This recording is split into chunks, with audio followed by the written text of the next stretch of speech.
I'm more interested if you can hear me.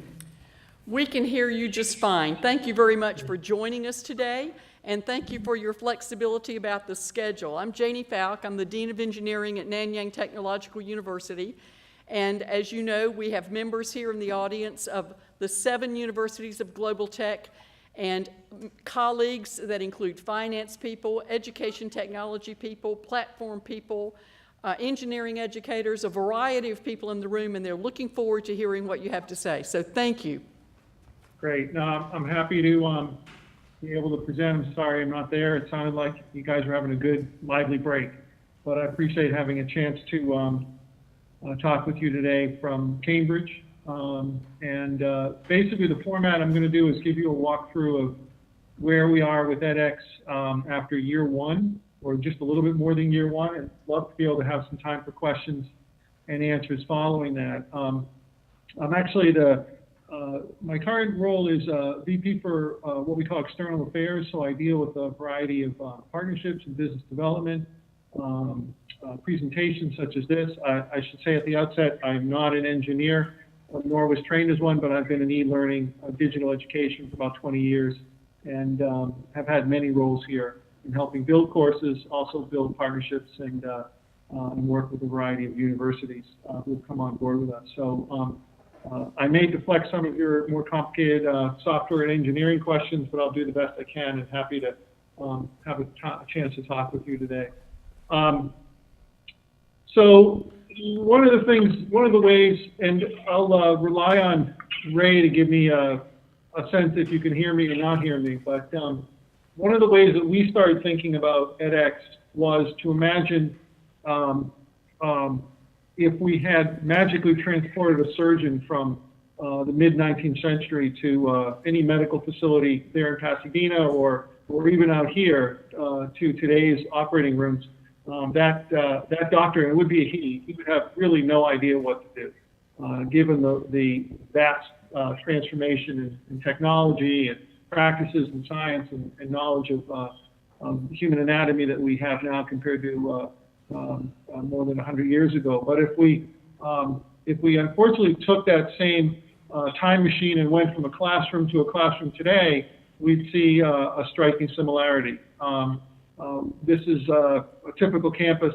I'm sure there's learning going on here. I'm not exactly sure what the goals and objectives of the lesson or presentation might have been, but I'm sure this resonates. And this is one of the starting concepts of why we wanted to think about creating edX. But certainly this happens on the MIT campus. This is MIT circa 1960s, and even more recently today, a lecture hall. And we still have some of the same modality. We have a lecturer. We now have more women, thankfully, and we have color slides, and everything actually isn't not black and white anymore, but in color. But obviously some of the same approaches to teaching and learning have not changed, have not evolved, and that was part of the thinking that motivated edX and certainly some of the other providers. We know that we haven't invented the concept of massive open online courses. They've been around for a while, but we think that the platform we've developed and the collaborations we have with universities around the world is pretty exciting.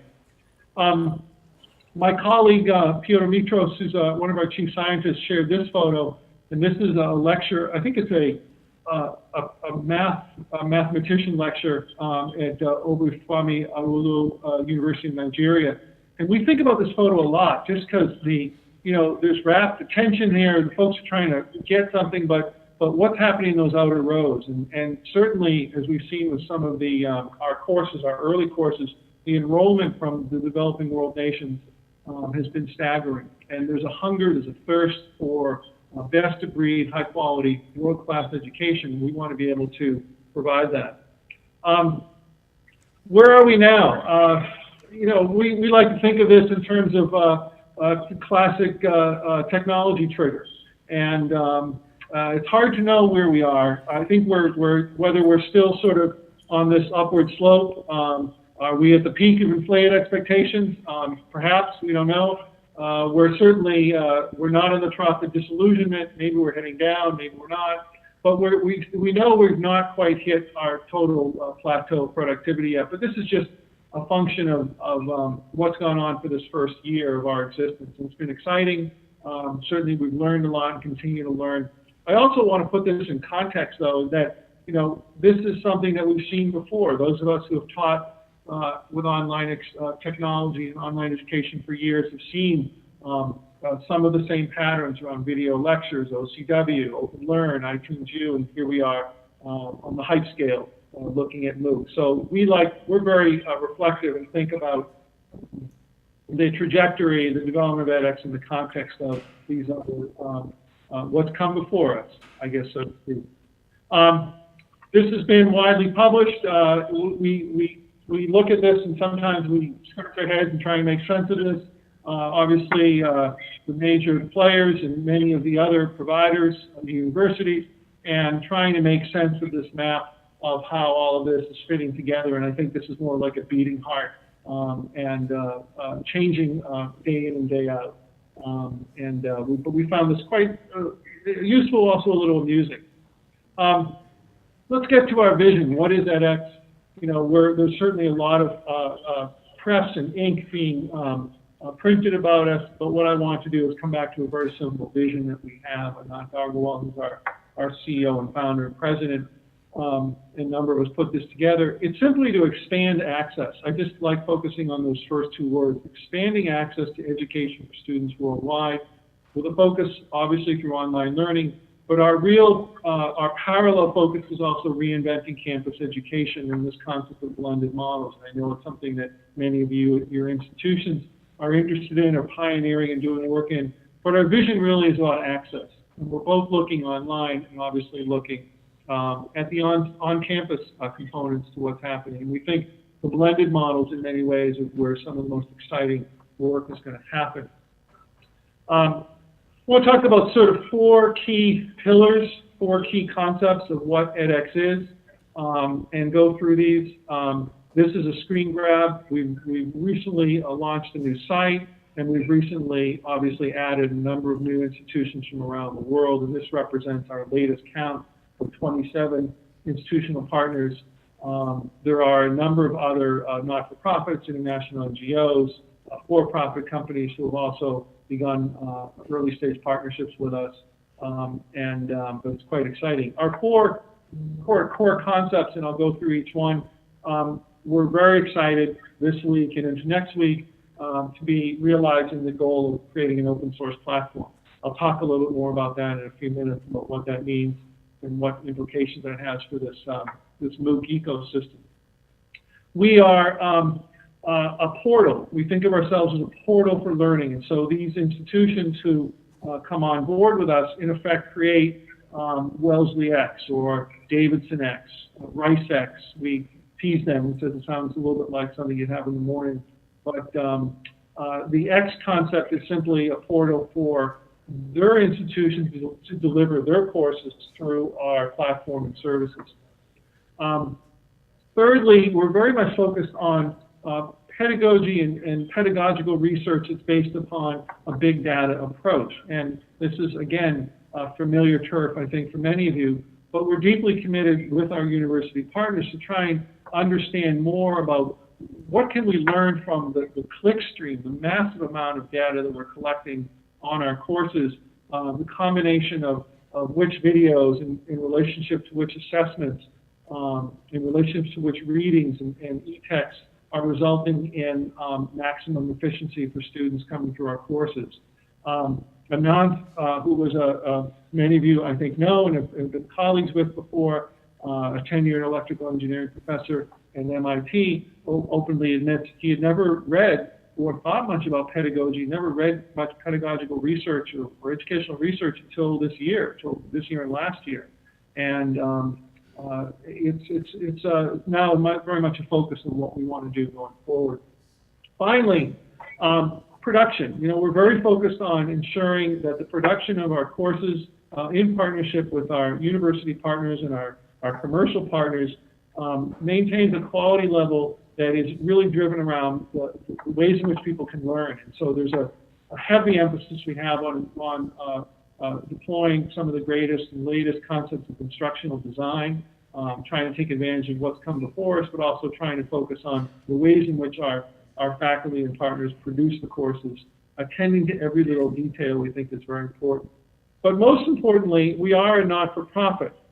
We were started and funded by Harvard and MIT, but we function as a not-for-profit entity. That doesn't mean that we're not interested in building sustainable models. We absolutely are, but with a cost recovery approach. And so, as a not-for-profit, research-driven, this is a core concept of how we're going to stay alive. We're in for the long haul, so to speak.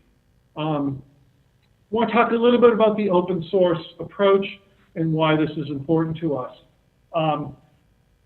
I won't bore you with simply reading from the slides, but I'll kind of answer a couple of key broad questions. Why are we doing this?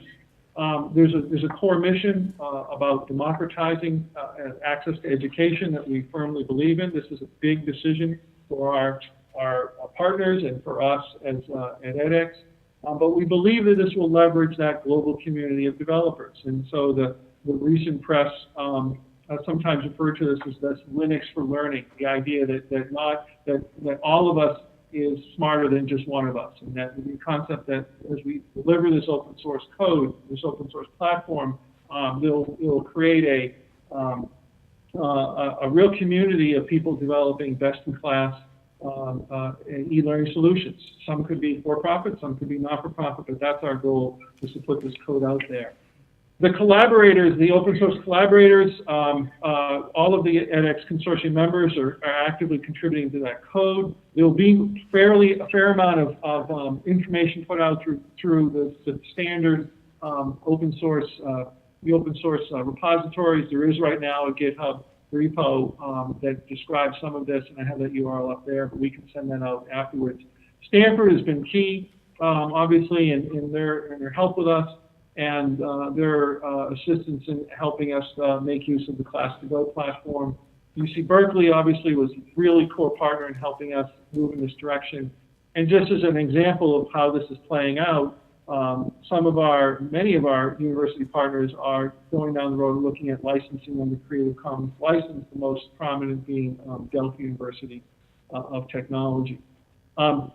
Simply what will be released, several items. And this release will be staggered over this week into next. And again, our engineers are doing double time. It's 7:30 at night here in this place. There's still plenty of people floating around working away. Our LMS, the code for what we call our edX Studio, which is a course authoring tool, something we developed as a companion to an LTI integration, something called XBlocks, which will be an API integrating third-party learning objects, machine grading APIs, internationalization features, auto-graders, and research analytics. And there'll be various phases of this. I wouldn't want to give the impression that everything, we wake up July 2nd and it's all there, obviously be rolled out. But it's a fairly significant effort, and we're excited by it. We look forward to new partnerships, and we think this is the right approach for all. Let me take a step back a little bit. This might be a familiar story to some of you. But I wanted to talk a little bit about how we got started. This is the kind of legacy of Professor Agarwal's first circuits and electronics course. 19,000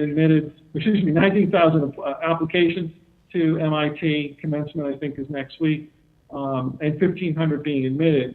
In a nonce experience a year ago, and literally his thoughts, and you may have heard him speak before or read about this, he thought if he got 5,000 students, it would be a huge home run. If he got 100 students, he'd be embarrassed. And as in the case with other early stage MOOC courses, the enrollment was massive, 154,000 by the time they actually had to cut off enrollment. Now, lots of folks were window shopping. I enrolled. I was fascinated by it. I could do a little bit of the work, but I was not trained in that field. But if you follow this scale up, we call it sort of flipping the funnel, we see significant amounts getting through that first problem set to the midterm, and eventually around a little more than 7,000 students were certified, having completed a very, very rigorous and challenging foundational circuits and electronics course. And having had that happen, that became the impetus to create edX and to build a partnership, obviously, with MIT and Harvard.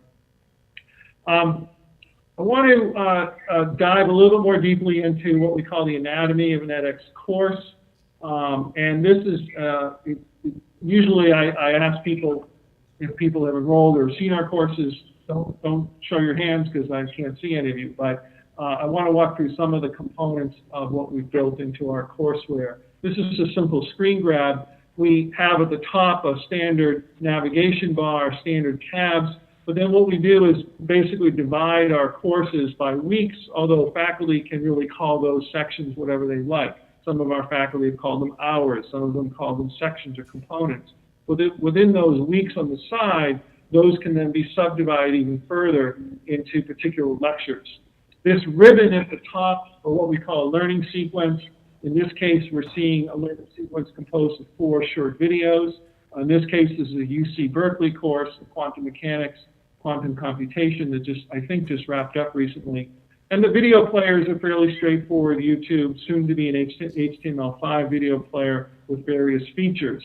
In this case, we're seeing the professor diagram a particular part and then add annotations, handwritten annotations to that. We provide a transcript of his or her voice, soon to be searchable, speed changes, and then discussion connections built into every video that we provide.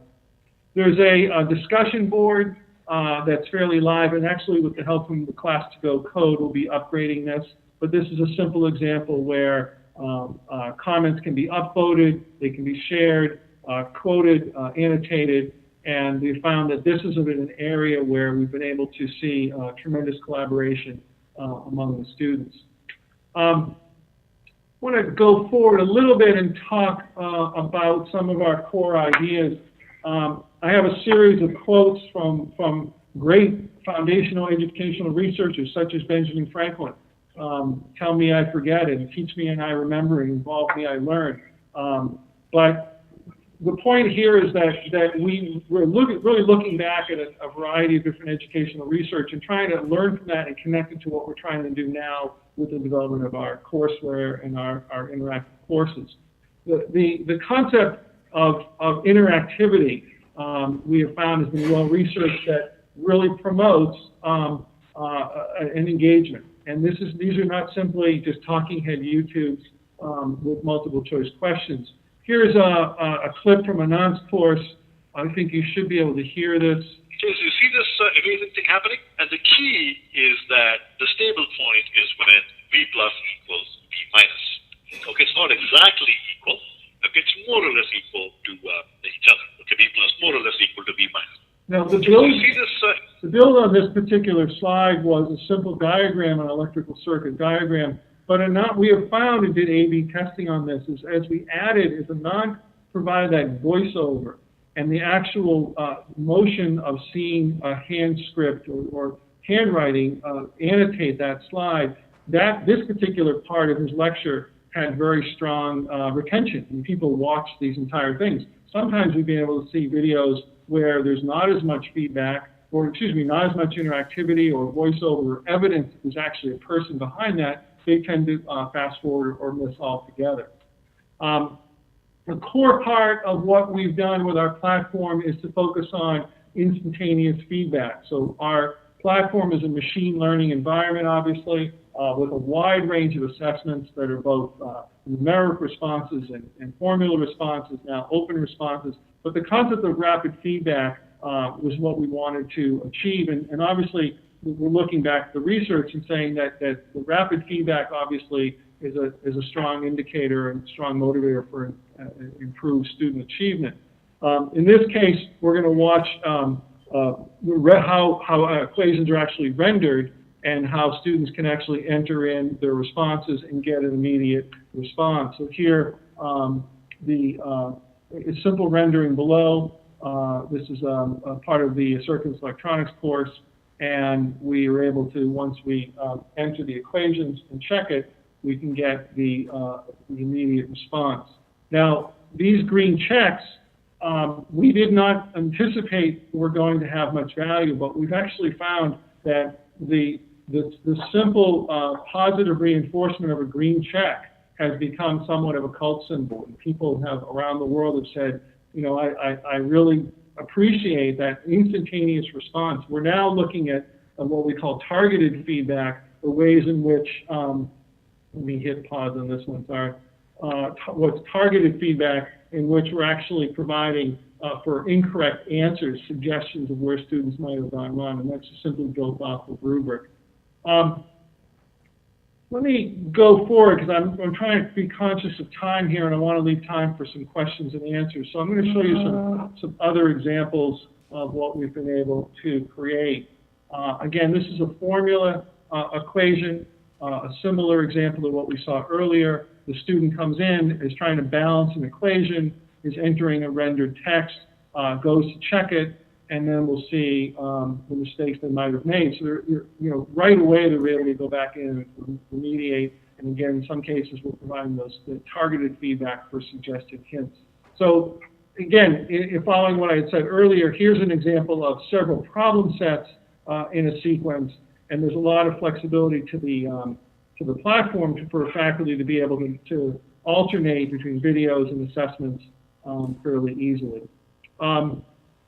Other examples of some of the ways in which interactivity we think can drive learning. These are simple sliders from a public health course, a biostatistics and epidemiology course. And you can see that the student is able to modify the variances and able to check his or her response. And it's a constant back and forth. We're finding that the interactivity, the simple ability to use these sliders has increased student engagement and be able to drive greater retention.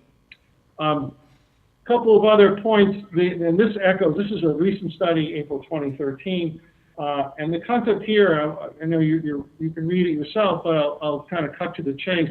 The simple act of interpolating these lectures with something for students to do has been found to decrease those mind-wandering activities. It focuses students. This was done both with an on-campus and an online component, and we're building upon some of those concepts. Student-controlled pacing. Much to the chagrin of many of our faculty, we've discovered that when students are able to fast forward or mute their professor, that sort of drives towards some greater achievement. When they find that that particular lecture is not really helping them, they go through it, and they're brutal in their ability to use that fast forward button. As a quick example, you have a little video here, Professor Eric Lander from our Genetics and Evolution course. We'll actually watch how this particular student is modifying the speed, looking at the transcript, checking muting, and this is a simple example of how students have used our tools. Telling you all the things that this course is not about. So student mutes, says I need to go through and find something relative to what I'm trying to learn here. I'm going to start Eric Lander again. I can change the speed. I can mute him if I'd like. And so forth. I feel obliged to describe this. Now, in this course, in this particular case, again, going back to the previous point, this particular learning sequence, video, text, text, video, and then the development of different problem sets and exercises for the student to do. Multimedia effects, we found, going back about 10 years or so, students who receive multimedia animation perform better than just simple narration. So giving some level of interactivity for students to do, we have found, as others have found, to be incredibly important. The way we also think about it is great lectures obviously are theater, and we love theater. We love going to the theater. We love great lectures, but we believe that much of the future is involving not simply in games, but a sort of gamification idea of how the ability for a student to successfully move through subsequent levels of increasingly more difficult assessments is really driving towards differentiated learning, personalized learning. So some quick examples. This is also from the Human Genetics and Evolution course, and these are three-dimensional renderings I wanted to show you how we're using these environments to actually interrupt student learning and get them to provide some immediate feedback to the types of ways they can manipulate these animations. So in this case, these are just some of the screen grabs of what we've been able to develop. And then in this particular example, the student is tasked with being able to disrupt a particular molecular structure. And they're actually, as you can see, they're getting immediate and some type of interruption, some congratulations on being able to correct the particular cell structure. We've developed all of these in-house, all part of our code that we're releasing, and this is why we're pretty excited about the next couple of weeks going forward. Field simulations in physics, again, manipulating some of the variables allows students to experiment and follow particular visualization. And this was developed as part of the course that Walter Lewin created on electricity and magnetism. Let me go forward a little bit more. This one is a common example that we have from the circuits and electronics course. Anand really wanted to simulate in a game-like environment a circuit board. And so, again, developed locally here and will be now made available through the courses. So here's a simple just assemblage of the components of a circuit. And the student has to build it correctly, enter in the correct variables, and then be able to plot the frequencies, and that becomes a submission that they would have. Now, there's many different ways to assess this learning, but the evidence is showing that the more we give students to do and interact, the greater they're able to stick with the course, and the results are more greatly improved. I need a time check because I'm not exactly sure how much. Maybe if someone can give me a number of how many more minutes I have before you'd like to get into some question and answering, I'd be happy to oblige. 10.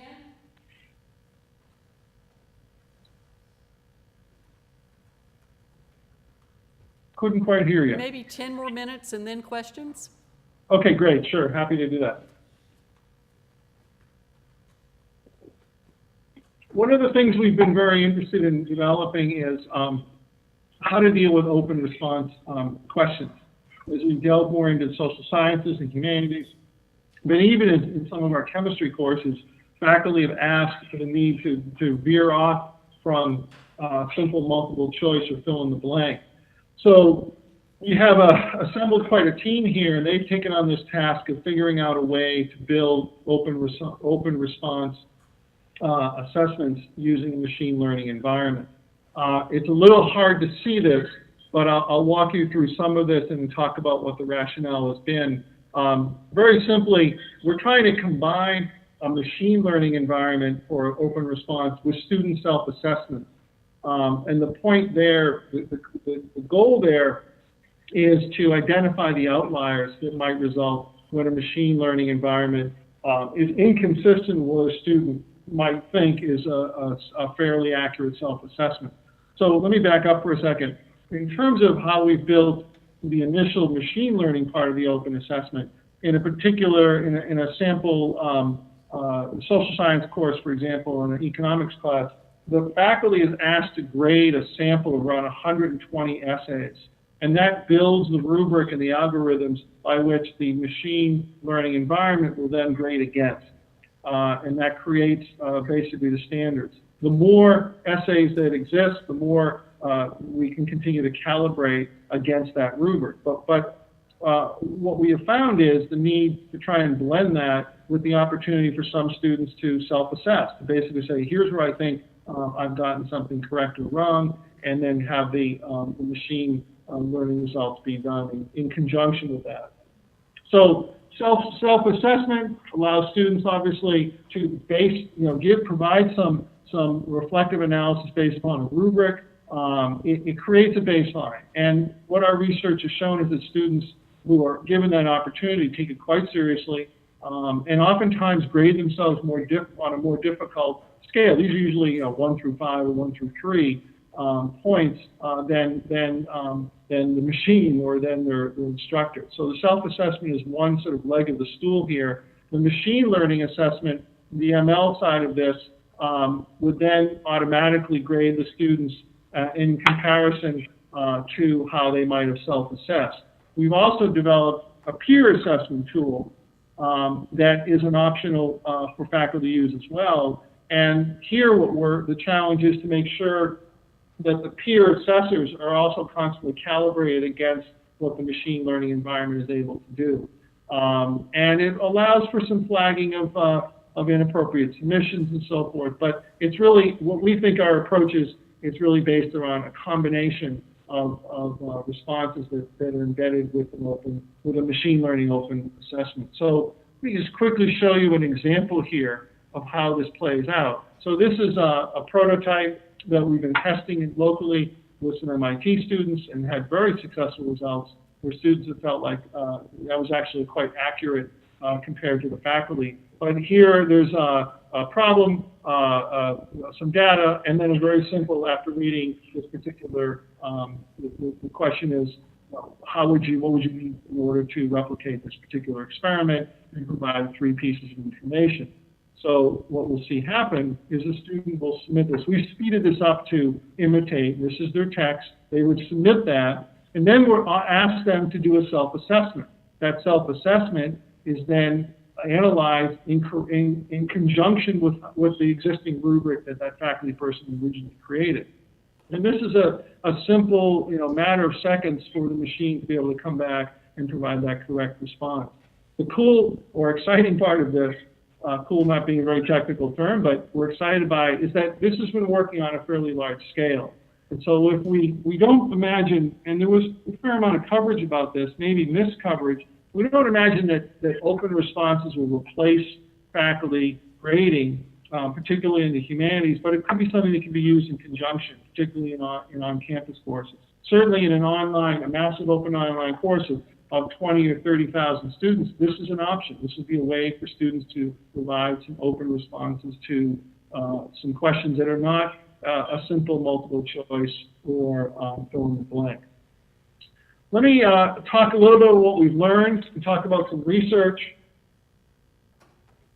results. As I said earlier, the clickstream data is massive. We're parsing through this with our university partners. There are research teams at all of our major university partners who are collaborating.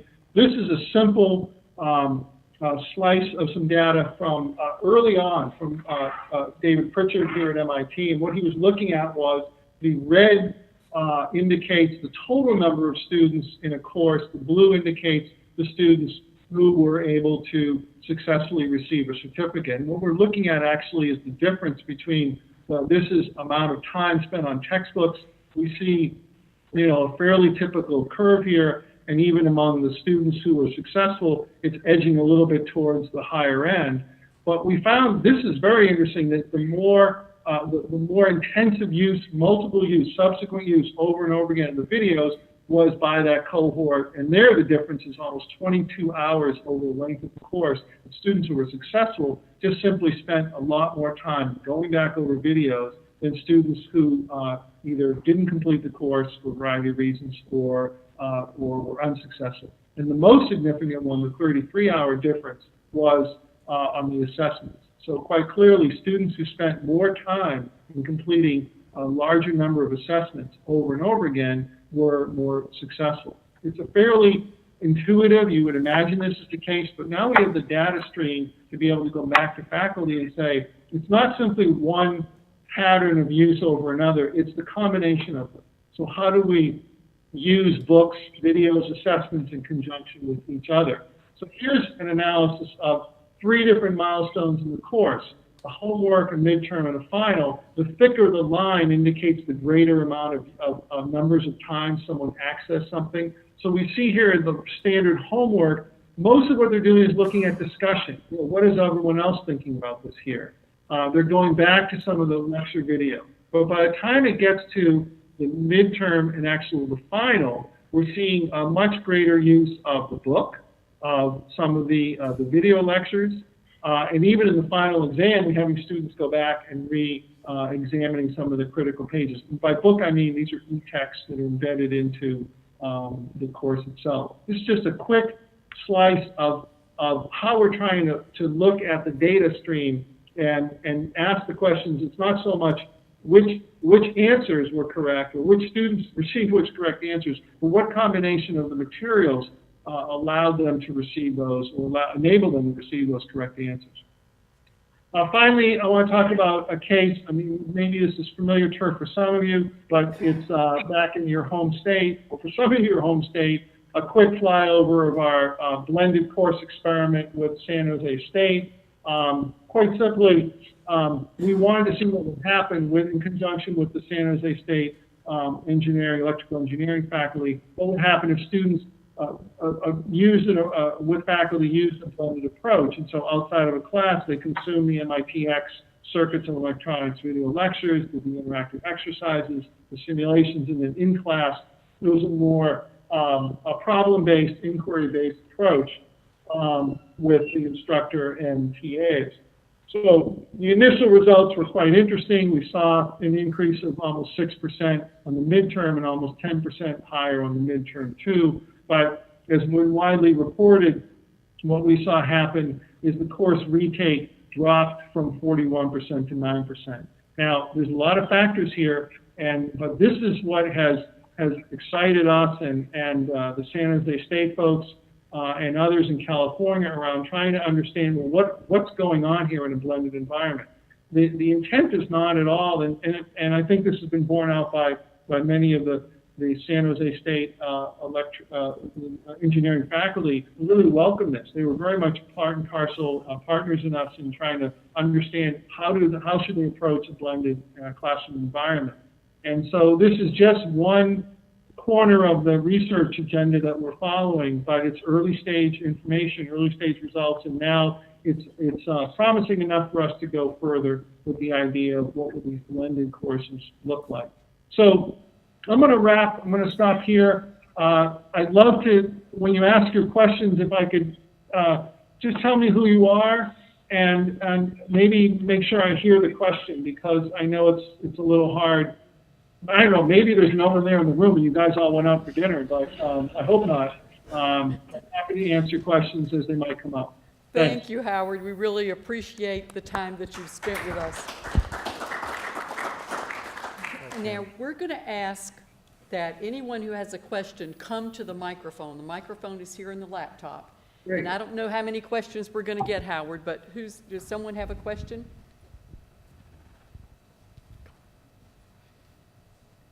I'm waiting here to see who's got the first question.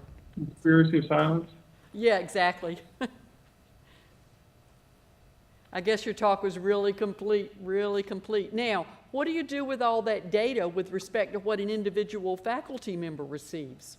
Great question. So the way we do this is that individual faculty can receive the analytics, the patterns of data for that specific course. When students register, there's some demographic data that we collect. We're obviously abiding by FERPA and everything else. So we know who they are by an email address, location, age, gender, and so forth. And then that particular faculty can really dive very deeply into a fairly large set of analytics around the sequences, the time spent, which click-throughs, and so forth. For the institution, we then anonymize the data to a higher level so that Georgetown University, for example, would then be able to analyze all of the data for its particular cohort of courses. And then across the consortium, we anonymize things even more so that all of our university partners really, in effect, have access to a more anonymized level of data to show larger patterns. So it's through different levels. And some faculty are starting their courses with very specific research questions. Harvard Law produced a course called Copyright X, in which they really wanted to focus on what would happen if they took a small private online course approach. And so it varies a little bit to what the faculty, if they have particular research questions that they want to pursue. So the faculty can use it individually to modify their courses on the fly, and the Absolutely. university can use it as well? Okay. Absolutely. There's one more question. Everybody's whispering about this. Nobody will say it out loud, so I'm going to say it out loud. And the question is about the nonprofit status.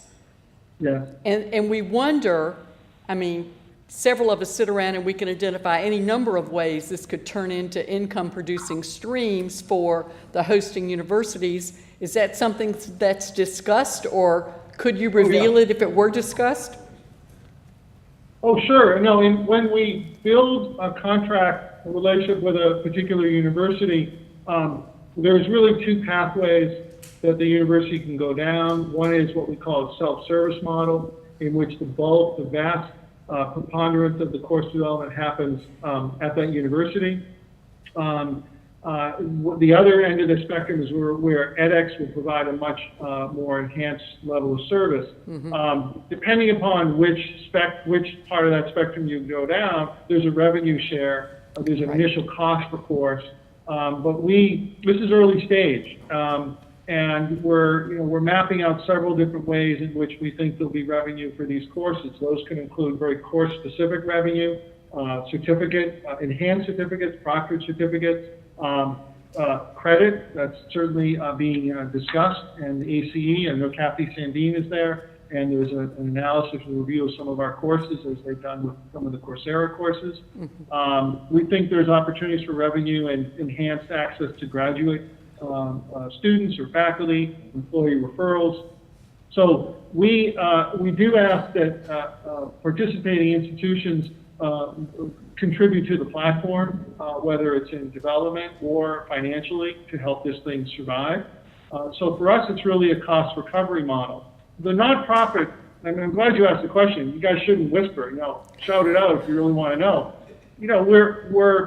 The reason why we think the not-for-profit is an important part of our DNA is that we're driven by, obviously, very much a mission orientation, a desire for research, but we certainly know that universities have to recoup their investments, as do we, over the length and the duration of edX. I mean, we're built for the long haul. And by open sourcing this platform, I mean, right away, and anyone in the open source business world will agree, we're yielding a fair amount of revenue right off the bat by saying to the world, go and use it with which way you'd like to use it. We do think that many institutions, and not-for-profits and NGOs or for-profits, will want to avail themselves of our services, and that's already happening.